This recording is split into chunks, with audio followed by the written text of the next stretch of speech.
Hey everyone, this is your man Sky Yannick, and today I'm going to do the Aquaman 2 review. Now I know Aquaman came out maybe about a month or two ago, so sorry it took so long for me to go ahead and get to this video. I've been pretty busy and I haven't had a chance to really do a lot of my movie reviews and stuff like that. So unfortunately a lot of them are behind.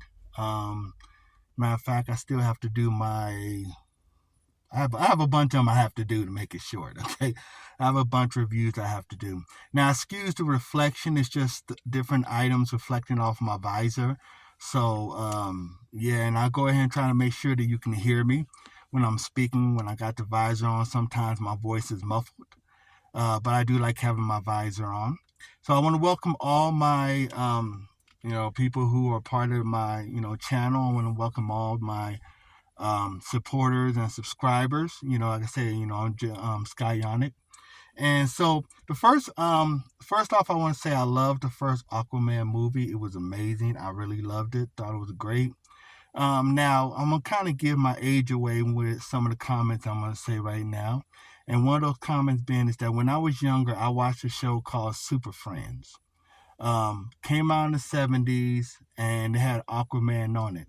Now, in the intro, they would show him riding on a pink seahorse. So that definitely didn't make him look manly or cool, him walking, riding on a pink seahorse. But all I knew from the show is that he could talk to fish, and that really didn't make him very appealing to me. Later on in the comics, they did try to edge him up. They went ahead and gave him a hook for a hand. They let him go bare chested. They made his hair long. So DC really tried to, make him stronger, make him appeal to be tougher. And then in the Smallville show, they had Aquaman on there too. But that Aquaman was kind of a dweeb. He really was just some high school kid, really didn't, what I'm saying, really didn't impress at all. So when Aquaman 1 came out, I was really impressed and really happy with what Jason Momoa had done. He did a great job of making the character tough. And yeah, he was in Justice League too, so that's really where he started to make Aquaman tough. But in the Aquaman solo movie, he really made Aquaman a badass. I mean, Aquaman was tossing dudes like pillows, just tossing dudes, knocking dudes out and everything. He was a badass. He was a brute, a very prideful brute. But he was cool.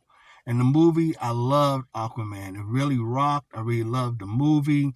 The first Aquaman was great.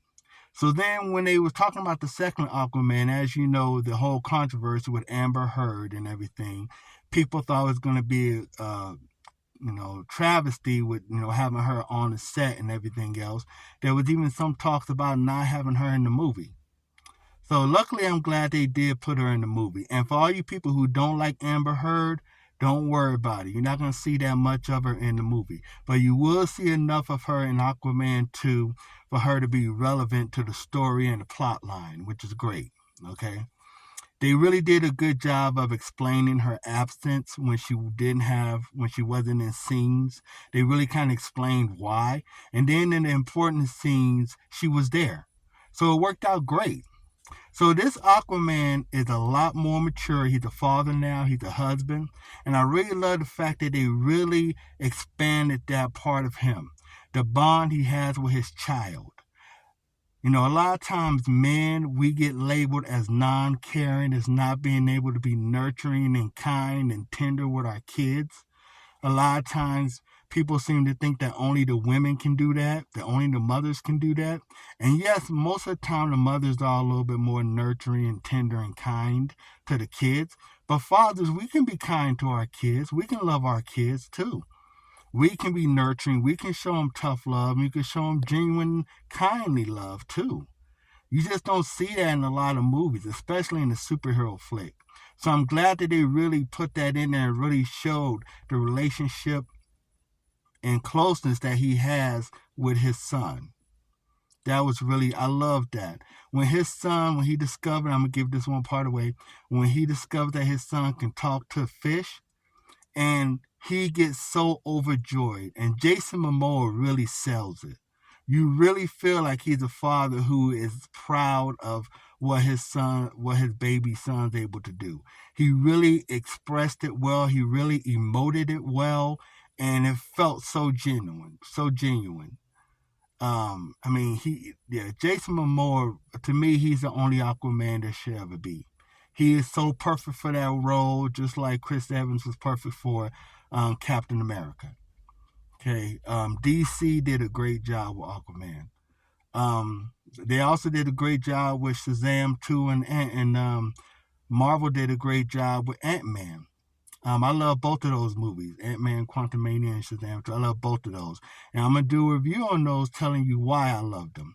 But this one's about Aquaman 2.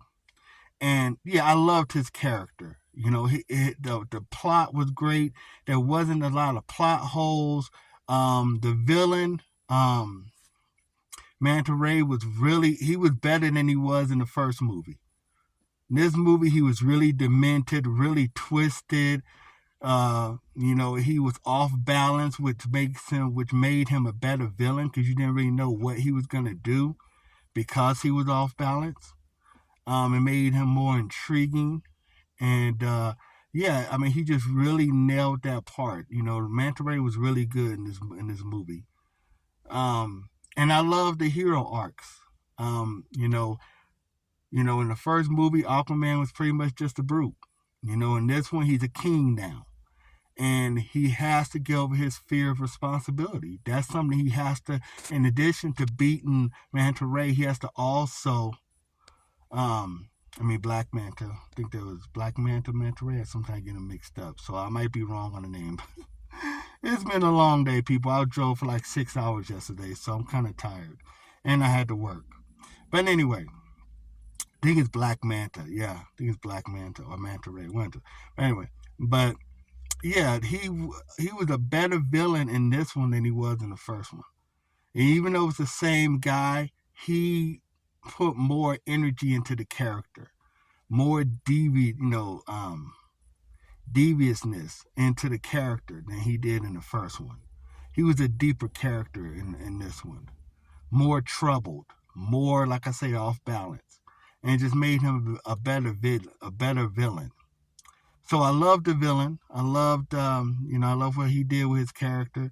I loved the plot. I loved the story, and I loved the tender moments between, Aquaman and his child. The action was straight through. I loved that. There really wasn't a lot of slow moments.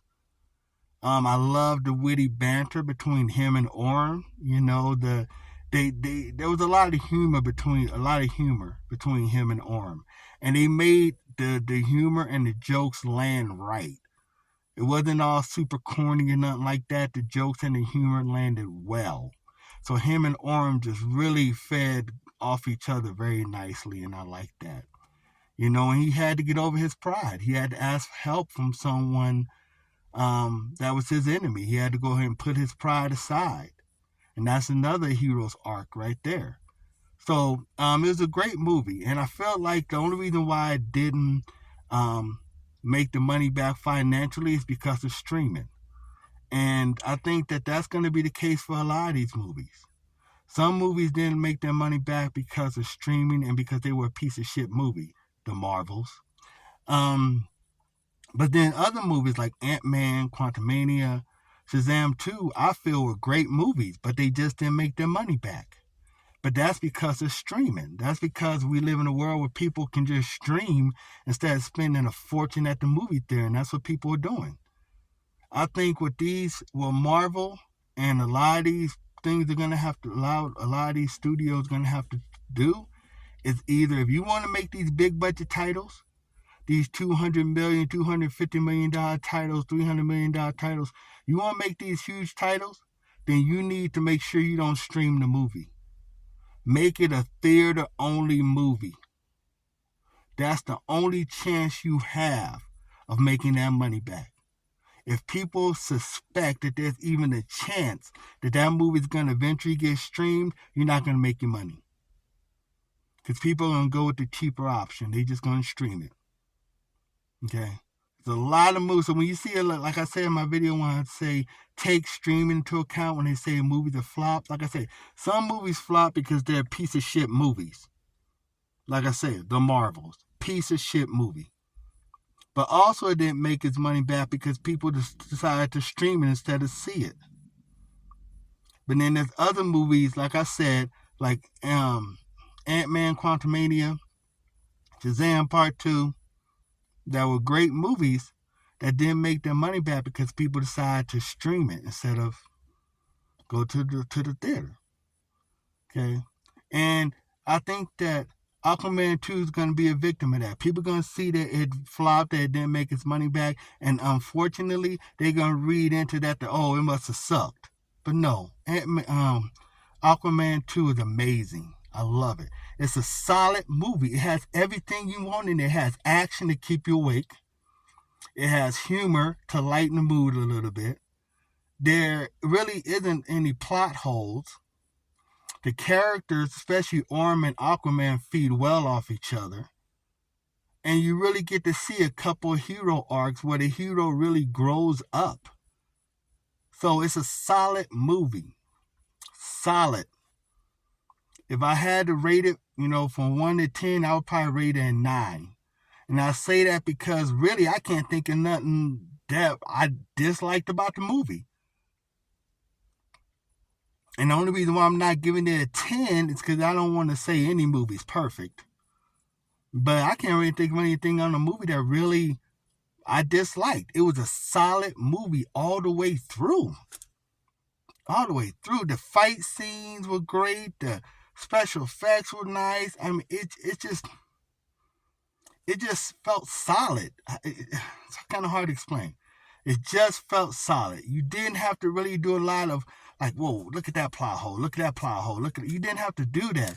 And me, sometimes I'll watch a movie and my full experience of the movie doesn't happen until after. So I may watch a movie and when I first see it, there's excitement to be in the movie theater with my family and my wife, and there's that excitement, which may make it seem like the movie was better than what it was, and then a couple of days later, I'm like, yeah, that really wasn't that great. Now with Aquaman, 2 months later, I'm still like, that was a good ass movie. That was a good ass movie. Even though it was like a while ago, that was a good ass movie. It's a solid movie. So, if you get a chance, make sure to check out Aquaman 2. It's a great movie. Excellent. Excellent. Like I said, great solid movie.